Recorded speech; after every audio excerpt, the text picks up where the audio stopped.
ओम नमः शिवाय। आपका हमारे YouTube चैनल पर हार्दिक स्वागत है। आज से हम शिव पुराण की पहली विदेश्वर संहिता का पाठ आरंभ करेंगे। पहला अध्याय, पाप नाशक साधनों के विषय में प्रश्न।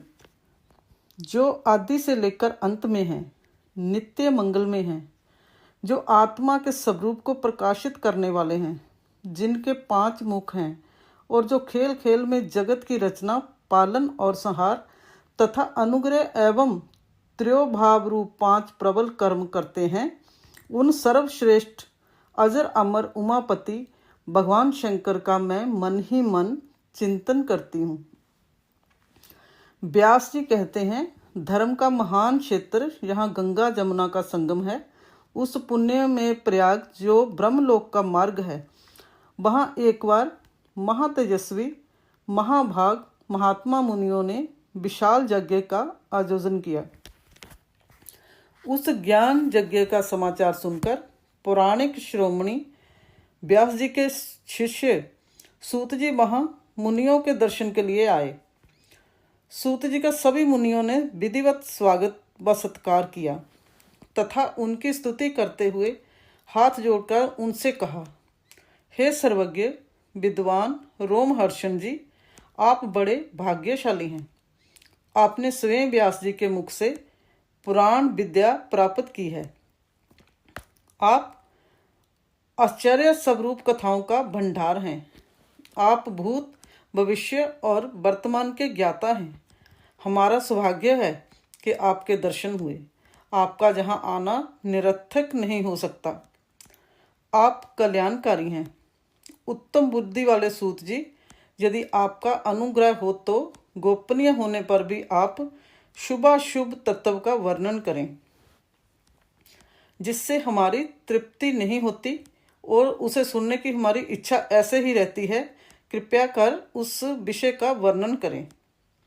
घोर कलयुग आने पर मनुष्य पुण्य कर्म से दूर होकर दुराचार में फंस जाएंगे, दूसरों की बुराई करेंगे, पराई स्त्रियों के प्रति आसक्त होंगे, हिंसा करेंगे, मूर्ख नास्तिक और पशु बुद्धि हो जाएंगे।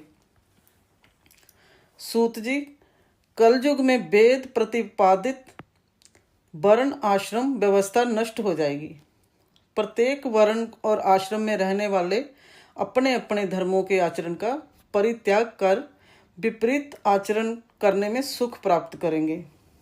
इस सामाजिक वर्ण सकरता से लोगों का पतन होगा, परिवार टूट जाएंगे, समाज बिखर जाएगा, प्राकृतिक आपदाओं से जगह जगह लोगों की मृत्यु होगी, धन का क्षय होगा, स्वार्थ और लोभ की प्रवृत्ति बढ़ जाएगी, ब्राह्मण लोभी हो जाएंगे, वेद बेचकर धन प्राप्त करेंगे, मद से मोहित होकर दूसरों को ठगेंगे, पूजा पाठ नहीं करेंगे और ब्रह्म ज्ञान से शून्य होंगे। क्षत्रिय अपने धर्म को त्याग कर कुसंगी पापी और व्यभिचारी हो जाएंगे। शौर्य से रहित हो वे शूद्रों जैसा व्यवहार करेंगे और काम के अधीन हो जाएंगे। वैश्य धर्म से विमुख हो संस्कार भ्रष्ट होकर कुमार्गी धनोपार्जन प्राणायाम होकर नाप तोल में ध्यान लगाएंगे।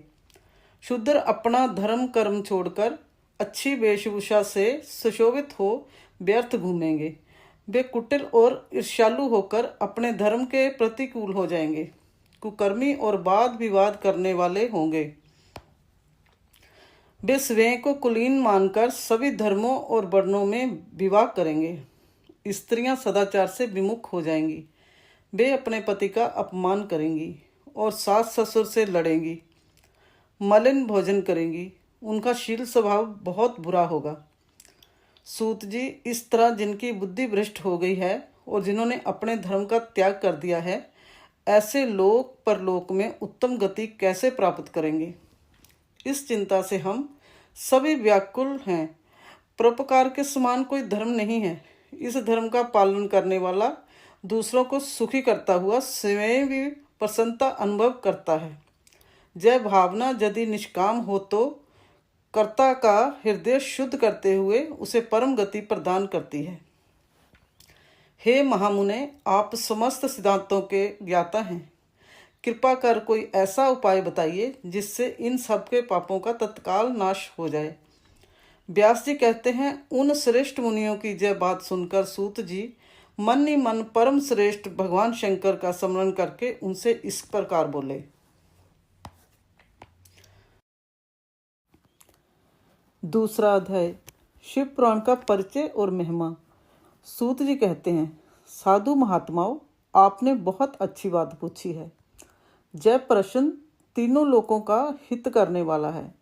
आप लोगों के स्नेहपूर्ण आग्रह पर गुरुदेव व्यास का स्मरण कर मैं समस्त पाप राशियों से उद्धार करने वाले शिव पुराण की अमृत कथा का वर्णन कर रहा हूँ।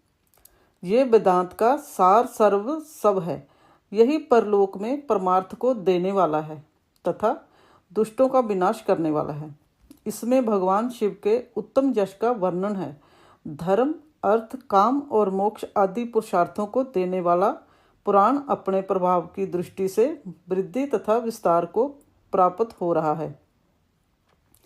शिव पुराण के अध्ययन से कलयुग के सभी पापों में लिप्त जीव उत्तम गति को प्राप्त होंगे। इसके उदय से कलयुग का उत्पात शांत हो जाएगा। शिव पुराण को वेद तुल्य माना जाएगा।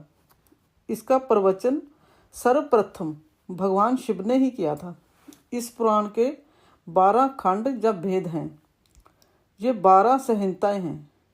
विदेश्वर संहिता, रुद्र संहिता, विनायक संहिता, उमा संहिता, सहस्त्र कोटि रुद्र संहिता, एकादश रुद्र संहिता, कैलाश संहिता, शतरुद्र संहिता, कोटि रुद्र संहिता, मात्र संहिता, भावीय संहिता तथा धर्म संहिता।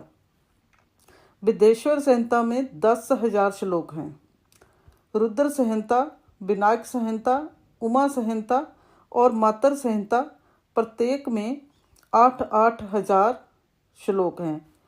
एकादश रुद्र संहिता में 13,000, कैलाश संहिता में 6,000 और शतरुद्र संहिता में 3,000, कोटि रुद्र संहिता में 9,000, सहस्त्र कोटि रुद्र संहिता में 11,000, भावीय संहिता में 4,000 तथा धर्म संहिता में 12,000 श्लोक हैं। मूल शिव पुराण में कुल 1,00,000 श्लोक हैं, परंतु व्यास जी ने इसे 24,000 श्लोकों में संक्षिप्त कर दिया है। पुराणों की कर्म संख्या में शिव पुराण का चौथा स्थान है, जिसमें 7 संहिताएं हैं। पूर्व काल में भगवान शिव ने 100 करोड़ श्लोकों का पूर्ण ग्रंथित किया था। सृष्टि के आरंभ में निर्मित यह पुराण साहित्य अधिक विस्तृत था। द्वापर युग में दपायन आदि महर्षियों ने पुराण को 18 भागों में विभाजित कर 4,00,000 श्लोकों में इसको संक्षिप्त कर दिया था। इसके उपरांत व्यास जी ने 24,000 श्लोकों में इसका प्रतिपादन किया। जय वेद तुल्य पुराण विदेश्वर रुद्र संहिता, शतरुद्र संहिता, कोटि रुद्र संहिता, उमा संहिता, कैलाश संहिता और भावीय संहिता नामक 7 संहिताओं में विभाजित है। जय संहिताओं वाला शिव पुराण वेद के समान प्रमाणित तथा उत्तम गति प्रदान करने वाला है। इस निर्मल शिव पुराण की रचना भगवान शिव द्वारा की गई है तथा इसको संक्षेप में संकलित करने का श्रेय व्यास जी को जाता है। शिव पुराण सभी जीवों का कल्याण करने वाला, सभी पापों का नाश करने वाला, यही सत्य पुरुषों को कल्याण प्रदान करने वाला है। जय तुलना रहित है तथा इसमें वेद प्रतिपादित अद्वैत ज्ञान तथा निष्कपट धर्म का प्रतिपादन है। शिव पुराण श्रेष्ठ मंत्र समूहों का संकलन है तथा यही सभी के लिए शिव धाम की प्राप्ति का साधन है। समस्त पुराणों में सर्वश्रेष्ठ शिव पुराण ईर्ष्या रहित अंतकरण वाले विद्वानों के लिए जानने की वस्तु है। इसमें परमात्मा का गान किया गया है। इस अमृतमय शिव पुराण को आदर से पढ़ने और सुनने वाला मनुष्य भगवान शिव का प्रिय होकर परम गति को प्राप्त कर लेता है।